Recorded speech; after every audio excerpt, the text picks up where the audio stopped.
नमस्कार प्यारे विद्यार्थियों, एक बार फिर आप सभी का स्वागत है Sandeep master online classes YouTube channel पर।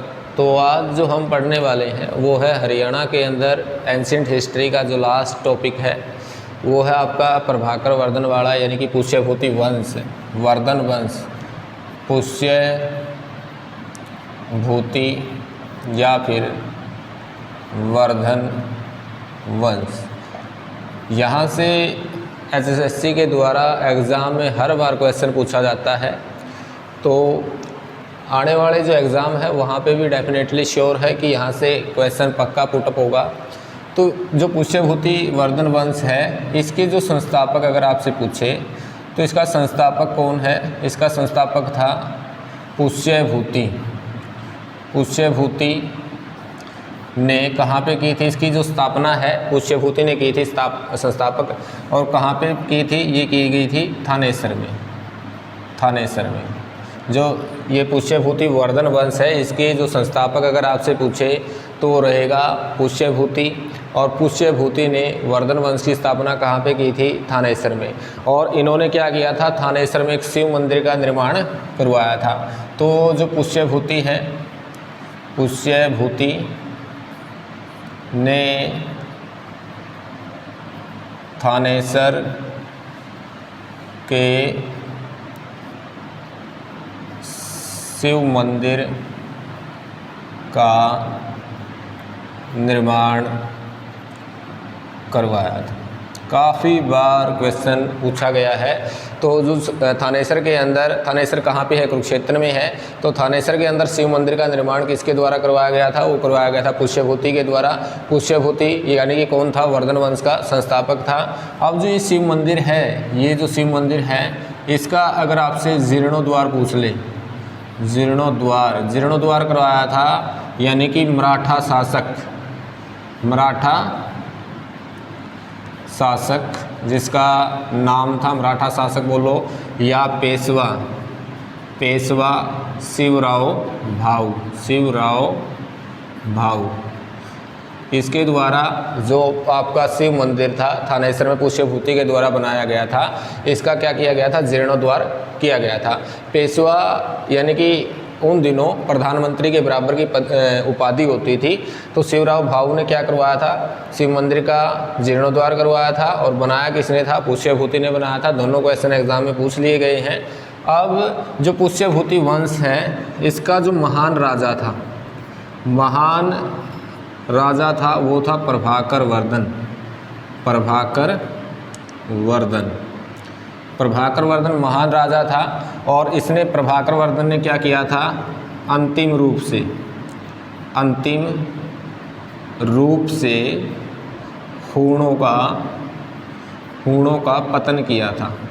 हूणों का खात्मा अंतिम रूप से अगर आपसे पूछ ले तो किसने किया था? वो प्रभाकर वर्धन ने किया था। और कितने नंबर का राजा था? ये 4th नंबर का राजा था। 4th नंबर का राजा था वर्धन वंश का, यानी कि 4th नंबर का राजा कौन सा था? प्रभाकर वर्धन था। महान राजा भी प्रभाकर वर्धन था। और अंतिम रूप से हूणों का पतन किसके द्वारा किया गया है? ये किया गया है प्रभाकर वर्धन के द्वारा। अब जो प्रभाकर वर्धन है, इनकी जो उपाधि थी, उपाधि यानी कि हूणों का पतन करने के कारण इनको कहा गया हूण हरिण केसरी। अगर आपसे पूछ ले हूण हरिण केसरी किसकी उपाधि है, तो ये रहेगी आपकी यानी कि प्रभाकर वर्धन की। और उपाधि कौन सी है इनकी? इन्होंने उपाधि धारण की थी महाराजाधिराज, महाराजाधिराज। ये दोनों उपाधि किसकी हैं? ये दोनों उपाधि हैं पुष्यभूति वंश का जो महानतम शासक था प्रभाकर वर्धन, उसकी। अब क्या है यहाँ पे, जो प्रभाकर वर्धन है, प्रभाकर वर्धन, और इनकी पत्नी थी, पत्नी का नाम था यशोमती, यशोमती। अब जो प्रभाकर वर्धन है, प्रभाकर वर्धन की 3 संतान थी, 2 बेटे थे, यानी कि बड़े बेटे का नाम था राज्यवर्धन और छोटे बेटे का नाम था हर्षवर्धन। और जो बहन थी यानी कि इनकी बेटी थी, बेटी का नाम था राज्य श्री। यानी कि जो प्रभाकर वर्धन था महानतम शासक था पुष्यभूति डायनेस्टी का, तो उसकी पत्नी का नाम क्या था? यशोमती था। इन दोनों की 3 संतान थी, 2 बेटे थे, 1 बेटी थी। बेटे का नाम यानी कि जो बड़ा बेटा था उसका नाम था राज्यवर्धन, छोटे बेटे का नाम था हर्षवर्धन और बेटी का नाम क्या था? राज्यश्री था। अब जो राज्यश्री है यानी कि प्रभाकर वर्धन और यशोमती की बेटी है और राज्यवर्धन हर्षवर्धन की क्या है? बहन है। इस राज्यश्री की जो शादी है, राज्यश्री की जो शादी है, शादी किसके साथ करवा दी जाती है? वो करवा दी जाती है गृहवर्मन के साथ। किसके साथ करवा दी जाती है? गृहवर्मन के साथ। और गृहवर्मन कौन है? ये मोखरी वंश, कन्नौज के अंदर, कन्नौज के मोखरी वंश का शासक है। अब जब गृहवर्मन के साथ राज्यश्री की शादी करवा दी गई तो गृहवर्मन का वैर विरोध के कारण जो संशाक है, ये 2 शासक थे आपके, एक था देवगुप्त और एक था आपका संशाक। अब जो देवगुप्त है ये मालव वंश का राजा था, मालव वंश का राजा, और ये था आपका यानी कि गौड़ देश बंगाल का राजा, बंगाल का शासक। अब जो ये संशाक था इसने क्या किया था? बौद्ध वृक्ष को कटवाया था, बौद्ध वृक्ष को कटवाया और बौद्ध वृक्ष को कटवाने के कारण इसको बोला जाता है बौद्ध विरोधी इसको कहा जाता है। अब जो राज्यश्री है, राज्यश्री की शादी गृहवर्मन के साथ यानी कि कन्नौज के मोखरी वंश का शासक है, राजा है, उसके साथ कर दी गई। अब जो देवगुप्त है, संशाक है, इन दोनों ने मिलके जो गृहवर्मन है और राज्यश्री है उनको किडनैप कर लिया और क्या कर दिया? गृहवर्मन की हत्या कर दी। गृहवर्मन की हत्या किसके द्वारा की गई? देवगुप्त व संशाक के द्वारा। और इन्होंने क्या कर लिया? राज्यश्री को किडनैप कर दिया। तो अब राज्यश्री इनके चुंगल से छुट के कहाँ भाग गई? जंगल में स्थित होने के लिए चली गई, भाग गई। तो अब ये जो खबर है भंडी के द्वारा, यानी कि जो हर्षवर्धन है, हर्षवर्धन का मुसेरा भाई कौन था? वो था भंडी। और प्रधानमंत्री भी कौन था? ये भंडी ही क्या था? हर्षवर्धन का प्रधानमंत्री था। तो इसने जानकारी दी कि भाई ऐसे ऐसे यानी कि आपकी जो बहन है राज्यश्री और जो गृहवर्मन है उनको किडनैप कर लिया गया है, गृहवर्मन को धोखे से मार दिया गया है और राज्यश्री कहाँ पे चली गई है? जंगलों में चली गई है। तो ये बात किसको पता चली? तो ये बात पता चली राज्यवर्धन को। अब राज्यवर्धन आग बबूला हो जाता है और राज्यवर्धन कहाँ चलता है? यानी कि संशाक और गृहवर्मन से युद्ध लड़ने चलता है। बट राज्यवर्धन की भी देवगुप्त और संशाक ने क्या कर दी? धोखे से हत्या कर दी। धोखे से जो राज्यवर्धन है प्रभाकर वर्धन की संतान है, यशोमती की संतान है और हर्षवर्धन और यानी कि हर्षवर्धन और राज्यश्री का भाई है। तो अब यानी कि यहाँ पे क्या है? यहाँ पे गृहवर्मन की और राज्यवर्धन की इन दोनों की हत्या किसके द्वारा कर दी गई? देवगुप्त और संशाक के द्वारा कर दी गई। अब यानी कि ये बात पता किसको चलती है? ये बात पता चलती है हर्षवर्धन को। किसको पता चलती है? ये बात पता चलती है हर्षवर्धन को। और हर्षवर्धन ने क्या कर दिया? यानी कि देवगुप्त को मार दिया। हर्षवर्धन ने देवगुप्त को मार डाला और जो संशाक है और संशाक डर कर भाग गया, जंगलों में भाग गया। इसने क्या है? अपनी जो बहन है राज्यश्री है उसको भी स्थित होने से बचाया और इसको राज्यश्री को कहाँ का अधिकार क्षेत्र दे दिया? यानी कि कन्नौज का अधिकार क्षेत्र दे दिया। अब आपकी यहाँ से यानी कि ये क्या थी, स्टार्टिंग की कहानी थी। अब आपने सिर्फ क्या पढ़ना है, जो महानतम राजा था हर्षवर्धन, 579 में जन्म होता है, 606 में राजा बनता है, 606 में ये आपका हर्ष संवत चलाता है, 647 में मृत्यु होती है, थानेसर को अपनी राजधानी बनाता है, बाद में कन्नौज का अपनी राजधानी बनाता है क्योंकि कन्नौज का कोई उत्तराधिकारी नहीं था। तो आपने ये चीज़ें पढ़नी है। तो पुष्यभूति वर्धन वंश संस्थापक अगर आपसे पूछ ले तो संस्थापक कौन है, पुष्यभूति। और यानी कि जो पुष्यभूति वंश है इसकी स्थापना कहाँ पे की गई थी, थानेसर यानी कि केयू के कुरुक्षेत्र में। पुष्यभूति ने थानेसर के शिव मंदिर का निर्माण करवाया था। अगर आपसे कभी पूछे तो शिव मंदिर का निर्माण थानेसर के अंदर किसने कराया था, वो करवाया था पुष्यभूति ने। अगर जीर्णोद्वार पूछ ले इस मंदिर का, शिव मंदिर का, तो वो मराठा शासक यानी कि पेशवा शिवराव भाऊ के द्वारा करवाया गया था। महान राजा कौन था पुष्यभूति वर्धन वंश का, वो था प्रभाकर वर्धन। कितने नंबर का राजा था, 4th नंबर का राजा था। इससे पहले नरवर्धन, आदित्यवर्धन ये थे। अब अंतिम रूप से हूणों का अगर पतन पूछ लें तो किसने किया था, खात्मा किया था महान राजा प्रभाकर वर्धन ने। जो हूण थे वो मध्य एशिया के यायावर जाति थी या फिर बर्बर आक्रमणकारी थे। तो हूणों का अंतिम रूप से पतन किसने किया था, जो प्रभाकर वर्धन था, वर्धन डायनेस्टी का महान राजा, उसके द्वारा किया गया था। और हूणों के पतन के कारण ही, हूणों का यानी कि खात्मा करने के कारण ही इसको क्या उपाधि मिली, हूण हरिणकेसरी, महाराजाधिराज की उपाधि इसने प्राप्त की। अब यानी कि आगे की कहानी क्या है, प्रभाकर वर्धन की पत्नी का नाम क्या है, यशोमती है। अब इन दोनों की संतानों के क्या नाम है, यानी कि 3 संतानें होती हैं। बड़े बेटे का नाम राज्यवर्धन और छोटे बेटे का नाम हर्षवर्धन और इनकी बेटी का नाम क्या था, राजेश्वरी। राजेश्वरी कौन थी, यानी कि प्रभाकर वर्धन की बेटी थी, यशोमती की बेटी थी और राज्यवर्धन हर्षवर्धन की बहन थी। अब जो ये आपकी राजेश्वरी है, हर्षवर्धन और प्रभाकर वर्धन की बहन है, इसकी शादी किसके साथ कर दी गई, गृहवर्मन के साथ। और गृहवर्मन कहाँ का राजा था, कन्नौज के मौखरी वंश का राजा था। जो गृहवर्मन है यानी कि इनका बैर विरोध था किसके साथ, देवगुप्त और शंशाक के साथ। अब देवगुप्त और शंशाक क्या है, धोखे से गृहवर्मन की हत्या कर देते हैं, यानी कि जो राजेश्वरी है और गृहवर्मन है इन दोनों को किडनैप कर लेते हैं और धोखे से गृहवर्मन की हत्या कर देते हैं। जो राजेश्वरी है वो स्त्री होने के लिए जंगलों में भाग जाती है। तो ये बात भंडी के द्वारा किसको पता चली, ये राज्यवर्धन को पता चली, यानी कि जो हर्षवर्धन का बड़ा भाई है। तो आग बबूला होकर वो क्या कहाँ निकल पड़ा, इन दोनों से युद्ध करने निकल पड़ा।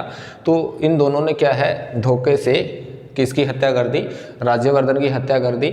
उसके बाद ये बात पता चली हर्षवर्धन की, तो हर्षवर्धन अपना जो यानी कि दिमागी संतुलन है वो खो बैठा और इसने क्या कर लिया, इन दोनों का वध करने की ठान ली।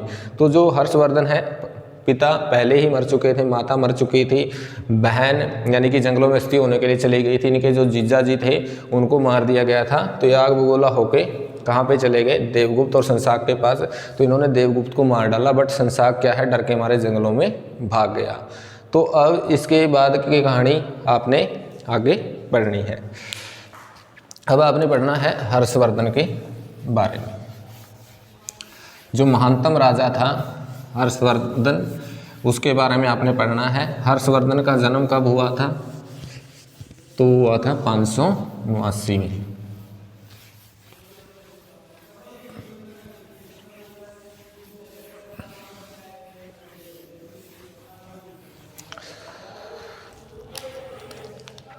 हर्षवर्धन, यहाँ से काफ़ी बार एग्जाम में क्वेश्चन पूछे जाते हैं।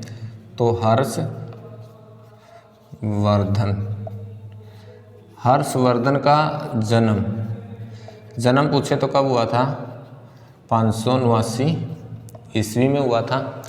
और यानी कि जो हर्षवर्धन है, हर्षवर्धन राजा बना थानेसर का। थानेसर कहाँ पे है, थानेसर है के यूके के अंदर।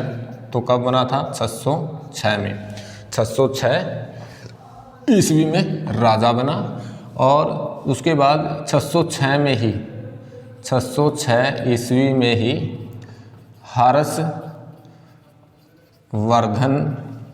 के द्वारा इलाही ये चलाया था अकबर ने, हर्ष संवत चलाया गया, हर्ष संवत चलाया गया। जो आपका हर्षवर्धन है, हर्षवर्धन का जन्म कब हुआ था? 589 ईस्वी में पूछ सकता है। राजा बना थानेसर का कब? 606 ईस्वी में। 606 ईस्वी में ही क्या किया था? हर्ष संवत चलाया गया था। किसके द्वारा? राजा हर्षवर्धन के द्वारा। अब जो राजा हर्षवर्धन है, अगर पूछ ले इनके जो प्रधानमंत्री थे, प्रधानमंत्री या फिर मोसेरा भाई, वो कौन था? वो था भंडी। कौन था? भंडी। अगर इसका सेनापति पूछ ले, सेनापति, तो वो था सिंहनाद। कौन था? सिंहनाद था। और जो कर व्यवस्था थी इसके टाइम में कर लिया जाता था 1/6। इसकी पत्नी का नाम क्या था? पत्नी का नाम था दुर्गावती। और जो हर्षवर्धन का बेटे का नाम था, बेटे 2 थे, तो एक का नाम यानी कि गुणवर्धन, यही अपने नाम याद करना है, गुणवर्धन। बाद में यानी कि हूणों के द्वारा या फिर जो यायावर कबीले थे उनके द्वारा इनको मौत के घाट उतार दिया गया।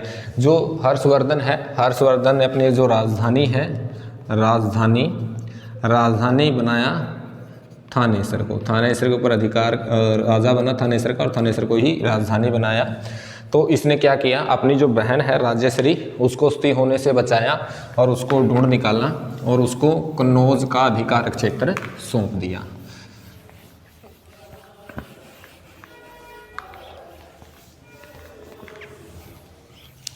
जो हर्षवर्धन है, हर्षवर्धन ने क्या किया? अपनी बहन राज्यश्री को सती होने से बचाया या फिर उसको जंगलों से ढूंढ लिया। तो अब जो राज्यश्री है, राज्यश्री को जो हर्षवर्धन है, राज्यश्री को हर्षवर्धन ने कन्नौज का अधिकार क्षेत्र दे दिया। अब जो हर्षवर्धन है, हर्षवर्धन की जो उपाधि थी, अगर आपसे पूछे हर्षवर्धन की उपाधि थी, इसको साहित्यकारों का सम्राट कहा जाता है। साहित्यकारों का सम्राट, साहित्यकारों का सम्राट इसको कहा जाता है। इसको कहा जाता है शिलादित्य। और ये शिलादित्य जो उपाधि है ह्वेनसांग जिसके साम्राज्य में आया था, तो उसके द्वारा दी गई है शिलादित्य। और प्राकर्मक जो इसकी उपाधि है, यानी कि प्राकर्मक या फिर प्राकर्मक।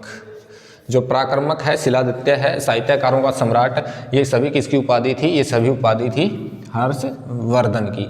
अब जो हर्षवर्धन है, हर्षवर्धन ने यानी कि कन्नौज का कोई उत्तराधिकारी न होने के कारण कन्नौज को भी क्या कर लेता है, यानी कि अपने अधिकार में ले लेता है। जो हर्षवर्धन है,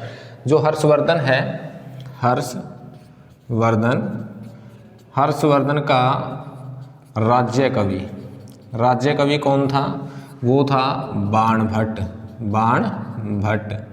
तो बाणभट्ट कहाँ का था? ये थानेसर का था। थानेसर का था। तो हर्षवर्धन का राज्य कवि था। और जो हर्षवर्धन है यानी कि ऊंच कोटि का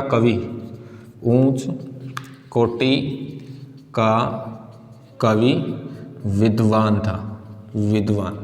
और इसने जो पुस्तकें लिखी हैं वो लिखी हैं रत्नावली। काफ़ी बार एग्जाम में पूछी गई है रत्नावली, प्रियदर्शी का और नागादशक पूछे। नागादशक ये दोनों क्या है? नागानंद मिले या कहीं पे नागदशक। ये सभी बुक किसकी हैं? ये है यानी कि हर्षवर्धन की। और जो बाणभट्ट हैं, यानी कि बाणभट्ट जो इसके राज्य कवि थे, दरबारी कवि थे, तो इसने लिखी है हरिश्चरित्र पूछ ले, हरिश्चरितम पूछ ले, हरिश्चरित्र पूछ ले, एक ही है, यानी बाणभट्ट ने लिखी थी। और लिखी थी इसने कादम्बरी। कादम्बरी। इसके जो हर्षवर्धन है, इसके जो दरबार हैं, इसके दरबार में म्यूर और दिवाकर भी रहते थे। और इसी दिवाकर की सहायता से या कहने से, यानी कि कहने से जो हर्षवर्धन है वो बौद्ध धर्म को ग्रहण करता है। कहने से बौद्ध धर्म को अपनाता है हर्षवर्धन। बौद्ध धर्म को अपनाता है। पहले जो हर्षवर्धन यानी कि शैव धर्म का उपासक था, शैव धर्म या फिर सूर्य का उपासक था। अगर आपसे अब पूछ ले तो यहाँ से कभी भी क्वेश्चन बन सकता है। तो हर्षवर्धन जन्म कब हुआ? 589 में हुआ। और राजा कब बना? राजा बना ये 606 में। कहाँ का राजा बना? थानेसर का। थानेसर कहाँ पे है? कुरुक्षेत्र में है। और 606 में हर्षवर्धन के द्वारा क्या चलाया गया? हर्ष संवत। सीधा आपसे पूछ लेगा हर्ष संवत कब चलाया गया? 606 में। किसके द्वारा? हर्षवर्धन के द्वारा। हर्षवर्धन यानी कि जो आपका वर्धन डायनेस्टी है उसका राजा, और संतान किसकी थी? प्रभाकर वर्धन की थी। प्रधानमंत्री या मौसेरा भाई कौन था? भंडी था हर्षवर्धन का। और सेनापति कौन था? सिंहनाद था। कर कितना था? 1/6 था। और पत्नी का नाम क्या था? दुर्गावती था। बेटे का नाम क्या था? गुणवर्धन। अगर पूछ ले तो 2 बेटे थे इसके। राजधानी का नाम था थानेसर को, इसको राजधानी बनाया था। बट जो अपनी बहन है राजश्री को पहले तो उसके अंडर में दे देता है कनौज को। बाद में क्या है, कनौज के ऊपर हर्षवर्धन खुद अधिकार यानी कि स्वयं अधिकार कर लेता है। तो हर्षवर्धन की उपाधि क्या थी? साहित्यकारों का सम्राट, शिलादित्य और पराक्रमक। हर्षवर्धन का राज्य कवि कौन था? बाणभट्ट था। कहाँ का था? थानेसर का था। और बाणभट्ट ने क्या लिखा है? हर्षचरित और कादम्बरी 2 पुस्तक लिखी है। और हर्षवर्धन स्वयं भी क्या था? ऊंच कोटि का कवि या विद्वान था। और इसने पुस्तक लिखी है 3, रत्नावली, प्रियदर्शिका, नागानंद और नागदशक। जो दरबारी थे म्यूर, दिवाकर। जो इसके दरबार में रहते थे वो थे म्यूर या दिवाकर। दिवाकर के कहने से ही किसको अपनाता है? बौद्ध धर्म को अपनाता है। और जो हर्षवर्धन है पहले शैव धर्म का और सूर्य का उपासक था। अब जो है नेक्स्ट पढ़ेंगे हम। तो इसके दरबार में कौन आता है? ह्वेनसांग आता है।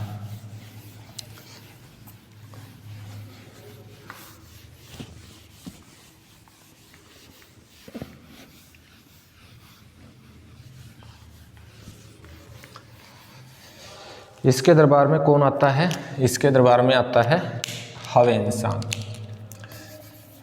इससे पहले यानी कि जो मोटी मोटी बातें हैं, यानी कि जो हर्षवर्धन है, हर्षवर्धन इन्होंने क्या किया था? 631 यानी कि कई बुक में क्या है? 633 ईस्वी है। इसमें जो वल्लभी शासक यानी कि वल्लभी गुजरात में पड़ता है, गुजरात में। तो वल्लभी और गुजरात का शासक था जिसका नाम था ध्रुवसेन। क्या नाम था? ध्रुवसेन को हराया। और उसके बाद दक्कन में चढ़ाई करने गया तो वहाँ पे नर्मदा नदी के तट पे जो हर्षवर्धन है उसकी लड़ाई होती है, युद्ध होता है। किसके साथ? आपका पुलकेशिन द्वितीय के साथ। तो 634 और 635 ईस्वी में जो आपका हर्षवर्धन है, हर्षवर्धन और इसके साथ युद्ध होता है पुलकेशिन द्वितीय का। किस नदी के तट पे होता है? नर्मदा नदी के तट पर। नर्मदा नदी के तट पे 634 से 635 ईस्वी में हर्षवर्धन का पुलकेशिन द्वितीय के साथ युद्ध होता है। कहाँ पे होता है? नर्मदा नदी के तट पे। इनकी जीत होती है और इनकी क्या होती है? हार होती है। जो पुलकेशिन द्वितीय है वो चालुक्य शासक थे और किसकी संतान थे? रवि कीर्ति की संतान थे। अब जो ये जानकारी है, युद्ध हुआ था पुलकेशिन द्वितीय का हर्षवर्धन के साथ, तो जानकारी मिलती है आपको जानकारी कहाँ से मिलती है? ये मिलती है ऐहोल अभिलेख से। ऐहोल अभिलेख से जानकारी मिलती है। अब जो हर्षवर्धन है, हर्षवर्धन यानी कि इसके दरबार में आया था हवेनसांग।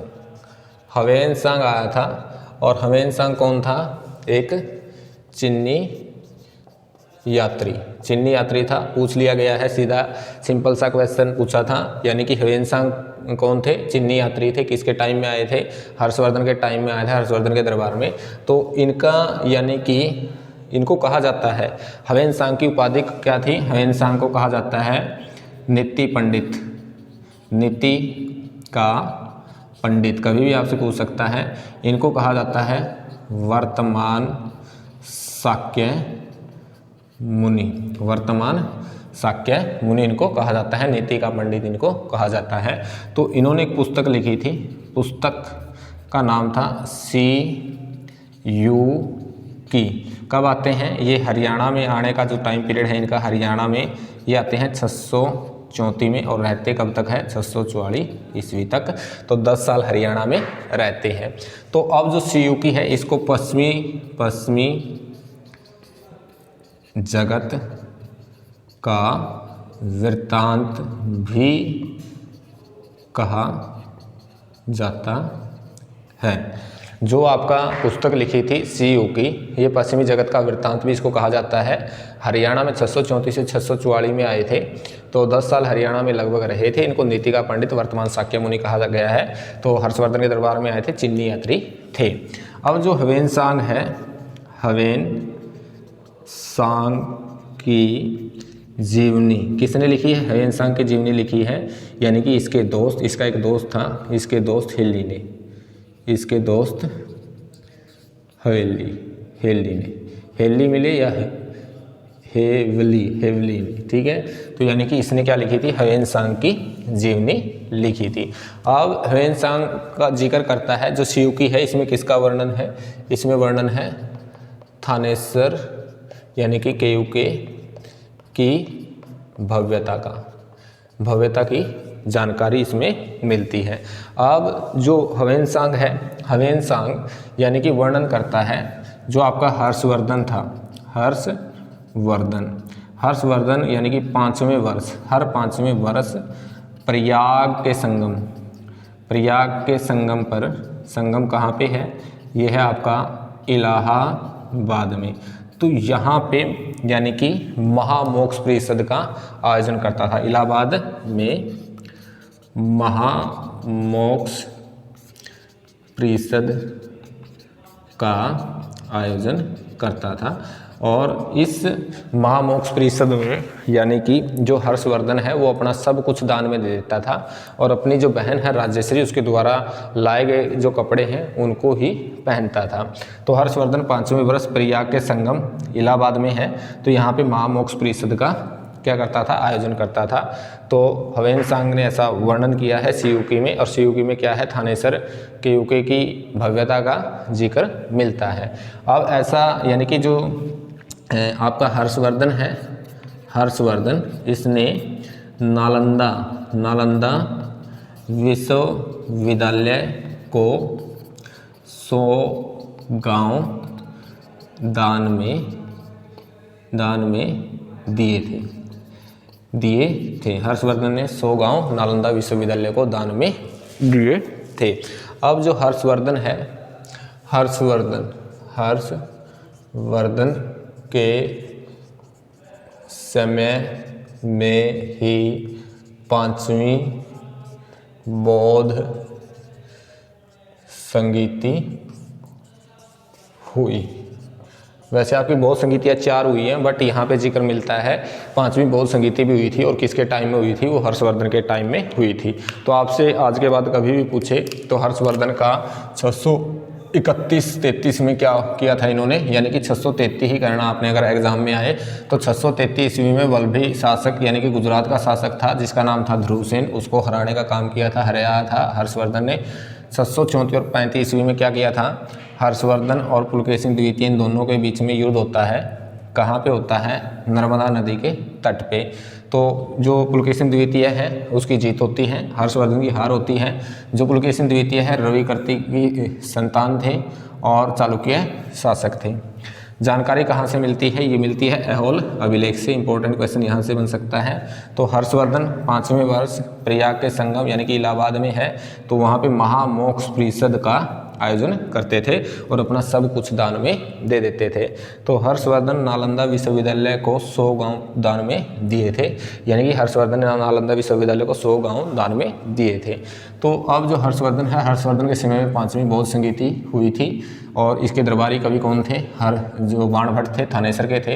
हर्षचरित और कादम्बरी इन्होंने लिखी है।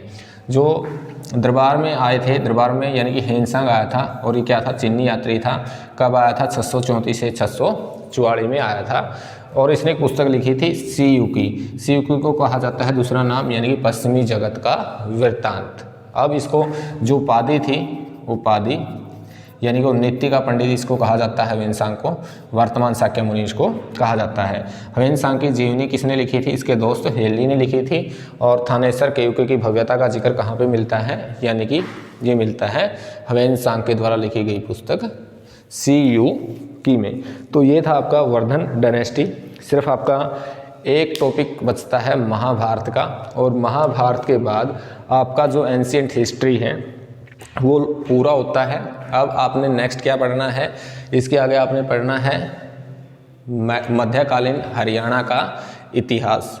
अगर आपको जो प्राचीन हरियाणा का इतिहास है उसमें कोई भी डाउट है तो आप नीचे कमेंट बॉक्स में अपना कमेंट डाल सकते हो, ताकि आपके जो क्वेश्चन हैं उनका जवाब हम बखूबी दे पाएँ। और इसके बाद क्या है, 1-2 या 2 दिन में हम जो हरियाणा है, हरियाणा और जो आपका इंडिया है, इंडिया, इन दोनों की जो करंट अफेयर है, करंट अफेयर्स की जो सीरीज़ है उसको स्टार्ट करने वाले हैं। और साथ में ही क्या है, जो आपका ये हरियाणा है, जितना जल्दी हम हो उसके हरियाणा जीके को कवर कर सकें। और उसके बाद क्या है, हम सेंटर जीके करेंगे। तो सेंटर जीके में जो आपका इतिहास है, भूगोल है, आपका ये राजनीतिक व्यवस्था है, तो ये आपका ईवीएस है या फिर फिलोसफी है, सोशोलॉजी है, यानी कि जो इंडिया जीके में आते हैं सब्जेक्ट उनको पूरा करेंगे, उस जीके को करेंगे। तो यानी कि हरियाणा इंडिया जीके की जो हम करंट स्टार्ट करने वाले हैं, इसके साथ साथ में हम जो हरियाणा के डिस्ट्रिक्ट हैं उनको भी साथ में ही मतलब स्टार्ट करने वाले हैं। तो प्लीज़ चैनल को ज़्यादा से ज़्यादा सब्सक्राइब करो। और वीडियो उम्मीद करते हैं आपको अच्छी लगी होगी, पसंद आई होगी। तो ऐसी ही बेहतरीन वीडियो देखने के लिए चैनल को सब्सक्राइब करें। Okay, good luck, thank you.